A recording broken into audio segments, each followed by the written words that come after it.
Hello বন্ধুরা, তোমরা সবাই কেমন আছো? আমি তো খুব ভালো আছি। তো আমি কোচবিহার থেকে নিউ জলপাইগুড়ি যাওয়ার পথে একটা ছোট্ট প্রকৃতির ভিডিও করলাম। খুব সুন্দর চারিদিক মনোরম পরিবেশ।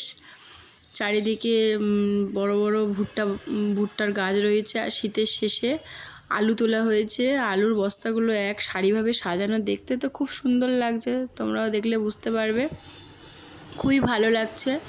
তো রেলপথটাও বেশ সুন্দর লাগছে। যাওয়ার পথে একটা ছোট্ট ভিডিও করলাম, আর ভিডিওটা তোমাদের সাথে শেয়ার করলাম। মাঠ আলু চাষ হয়েছে। শীতের শেষে আলুগুলো তোলা হয়েছে। আর এই যে তোরসা নদীটা দারুণ লাগছে, একদম বিকেল হয়ে গেছে, জাস্ট সূর্যটা অস্ত যাচ্ছে। সেই সময় একটা ছোট ছবি তুলে তোমাদের সাথে শেয়ার করলাম। মনোরম প্রকৃতিটা খুবই সুন্দর, খুব উপভোগ করলাম, তোমাদের সাথে শেয়ার করলাম। ভালো লাগলো অবশ্যই লাইক শেয়ার করো, সাবস্ক্রাইব করো। চলো টাটা।